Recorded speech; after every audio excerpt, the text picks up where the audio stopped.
ನಮಸ್ಕಾರ. ಇವತ್ತು ಒಂದು ಊರಿಗೆ ಬಂದಿದ್ದೀವಿ. ಸೊ ಒಂದು ಬೆಳೆಗೆ ರಿಸಲ್ಟ್ ಬಂದಿದೆ. ಅವ್ರ ಬಾಯಲ್ಲೇ ಕೇಳೋಣ ಯಾವ ಊರು, ಅವ್ರ ಹೆಸರೇನು ಅಂತೇಳಿ. ಸರ್ ನಿಮ್ಮ ಹೆಸರು? ಚನ್ನಬಸಪ್ಪ ಸರ್. ಯಾವ ಊರು ಸರ್ ಇದು? ಅಮೀನ್ ಬಾವಿ. ಸರ್ ಆಲ್ರೆಡಿ ನಮ್ಮ ಕೆಲವೊಂದು AWPL ಪ್ರಾಡಕ್ಟ್ನ ಕೊಟ್ಟಿದ್ವಿ, ಆರ್ಗಾನಿಕ್ ಪ್ರಾಡಕ್ಟ್ನ. ಯಾವ ಬೆಳೆಗೆ ಬಳಸಿದ್ರಿ ಸರ್ ಇವನ್ನ?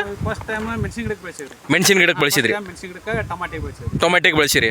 ಸೊ ಏನೇನು ಪ್ರಾಡಕ್ಟ್ ಬಳಸಿದ್ರಿ ಸರ್?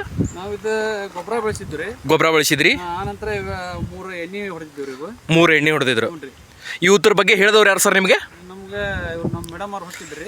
ಓಕೆ, ಐಡಿ ಮಾಡಿಸಿದ್ರೆ ಅವ್ರು ಹಿಂಗೆ ಹೊಡೆಯಾತಾರೆ, ಎಲ್ಲರೂ ನೀವು ತಂದು ಹೊಡಿ ಅಂದ್ರಿ. ಅದಕ್ಕೆ ನಾವು ಫಸ್ಟ್ ಟೈಮ್ ತೊಗೊಂಡೇವ್ರಿ. ತೊಗೊಂಡ್ರಲ್ಲ ಸರ್. ಏನೆಲ್ಲ ಬದಲಾವಣೆ ಆಗೈತೆ ಸರ್ ಬೆಳೆಯಲ್ಲಿ? ಒಟ್ಟು ಈ ಸರ್ತಿ ನಮ್ಗೆ ಚಲೋ ಬಂದೈತ್ರಿ. ಇದು ಒಣ್ಣೆ ಮೈ ಎಲ್ಲಾರು ಒಂದೈತ್ರಿ. ಇದು ಅರ್ಧ ಎಕರೆ ಐತಿ. ಓಕೆ, ಅರ್ಧ ಎಕರೆಗೆ ಇದು 2 ಪ್ಯಾಕೆಟು ಒಂದು 50 kg 15 ಒಳಗೆ ಸೇರಿಸಿ ಕೊಟ್ಟಿದ್ವಿ. ಓಕೆ, ಹಾಂ ಸರ್. ನಂತರ ಇದನ್ನ 3 ಮೈ ಇದೆ ಎಣ್ಣೆ ಹೊಡೆದಿದ್ವಿ. ಹಾಂ ಸರ್. ಒಣ್ಣೆ ಮೈ 5 ಕ್ವಿಂಟಲ್ ಆಗಿತ್ತು. ಎರಡನೇ ಮೈ 11.5 ಕ್ವಿಂಟಲ್ ಆಗಿತ್ತು. 2 ಬರೆ ಆಲ್ರೆಡಿ ಹರಿದಿದ್ದೀರಾ? 2 ಬರೆ ಹರಿದವ್ರಿ. ಈಗ 3ನೇ ಬರೆ ಬಂದೈತಿ, ಇನ್ನು ಹರಿದಿಲ್ಲ. ಇನ್ನೂ 8 ದಿನ 15 ದಿನ ಬಿಟ್ಟೈತಿ. ಓಕೆ, ನೀವು ಪ್ರತಿ ಸಲ ಬೆಳೆಯೋದಕ್ಕೂ ಈ ಸಲಕ್ಕೆ ಏನು ವ್ಯತ್ಯಾಸ ಇದೆ ಸರ್? ಸ್ವಲ್ಪ ಡಿಫ್ರೆನ್ಸ್ ಐತ್ರಿ. ಬಟ್